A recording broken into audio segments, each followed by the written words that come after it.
আসসালামু আলাইকুম। আশা করি সবাই ভালো আছেন।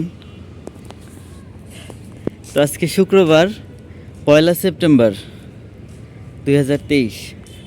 তো মসজিদে গেছিলাম নামাজ পড়তে। তো নামাজ পড়ে এসে প্রথমে উঠছি ছাদে।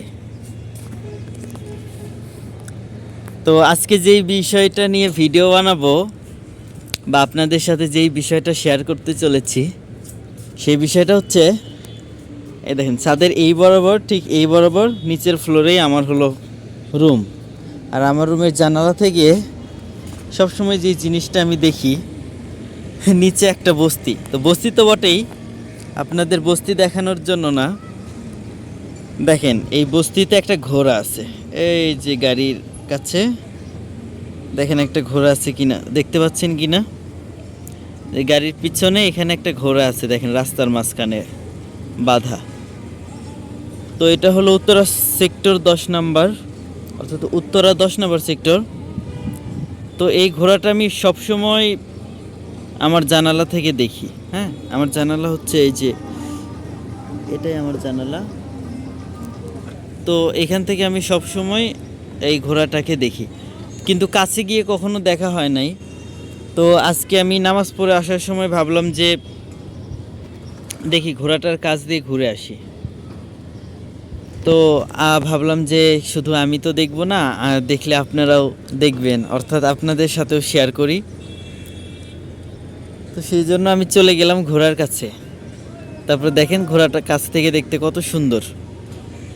চলেন। তো চলে আসছি সেই ঘোড়ার কাছে। দেখেন এই হলো সেই ঘোড়া। এই পাশ থেকে অনেকটা বোঝা যাচ্ছে না, কিন্তু ঘোড়াটা অনেক সুঠাম দেহের অধিকারী আর অনেক সুন্দর। তো একটু পর পুরো ঘোড়াটাকে আরো সুন্দর করে দেখাবো। দেখেন এখানে ঘোড়াটা বেঁধে রাখা আছে, আর ঠিক সামনেই ওই বিল্ডিংটা হলো আমার, যেখানে বেলকনিতে নীল গ্লাস দেওয়া, সেটা সবার উপরের ফ্লোরটা 7 তলায়, ওই জানালাটাই হলো আমার জানালা। তো এখান থেকে সরাসরি আমি সবসময় এই ঘোড়াটাকে বাঁধা অবস্থাতে দেখি। তো বেশিরভাগ সময় এখানে বাঁধা থাকে, আবার কোনো কোনো সময় ওই পাশে একটা সবুজ মাঠ আছে, ওটাও আমার জানালা থেকে দেখা যায়, ওখানেও বাঁধা থাকে।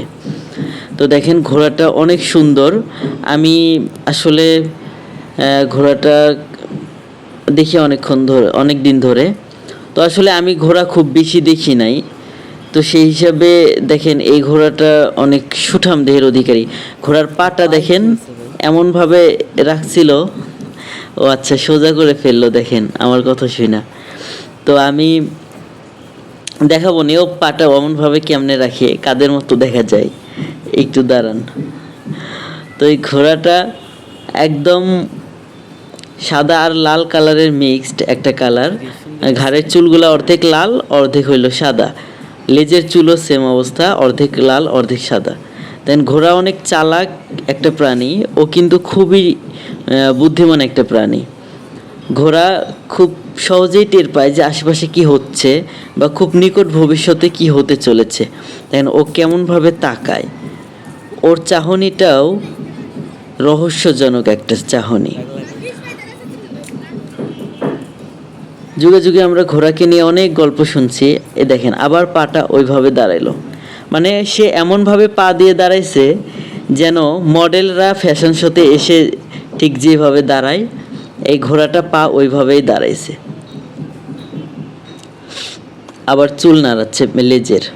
তো এর লেজের চুলগুলো অনেক বড় এবং সুন্দর, এই যে লেজ নাড়াচ্ছে। তো আমরা ছোটবেলায় অনেক গল্প শুনতাম যে ঘোড়াকে নাকি খুব সহজেই জিন ধরে, বা জিনেরা সহজেই ঘোড়ার রূপটা ধরতে পছন্দ করে। তো এই নিয়ে ঘোড়া মূলত অনেক সুন্দর একটা প্রাণী। আমি আমার জানালা থেকে সবসময় এই ঘোড়াটা দেখি, আজকে 2 মাস ধরে, কিন্তু কখনো আসা হয়ে ওঠে নাই। তো আজকে ভাবলাম যে আজকে আসি, একটু ইচ্ছা করে আসছি। তো দেখেন, তো আমি ভাবছিলাম এটা একটা ছেলে ঘোড়া, কিন্তু এটা ছেলে ঘোড়া না, এটা একটা মাদি ঘোড়া। তো ঠিক আছে দর্শক, কেমন লাগলো জানাবেন। আর চলেন আমি এখন আমার বাসায় যাব।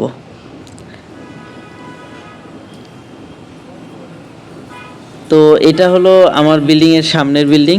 এই বিল্ডিংটাতে ম্যাক্সিমাম সবাই চায়নার নাগরিক অর্থাৎ চীনা লোকেরা এই বিল্ডিংয়ে থাকে। আর এটা হলো উত্তরা 10 নম্বর সেক্টরে 13 নম্বর রোড, আমার বাসা এই রোডেই। তো ধন্যবাদ সবাইকে এতক্ষণ কষ্ট করে যারা ভিডিওটি দেখলেন আমার সাথে। আর যারা আমার চ্যানেলটিতে নতুন তারা সাবস্ক্রাইব করে আমার সাথেই থাকবেন। যারা আমার কথা শুনতে পছন্দ করেন তারাও কমেন্ট করে জানাবেন। তো চলেন, অনেকক্ষণ আগে যেহেতু নামাজ পড়ে আসছি, এখনও বাসায় যাই নাই, তাই চলেন বাসায় চলে যাই। ধন্যবাদ সবাইকে, আসসালামু আলাইকুম।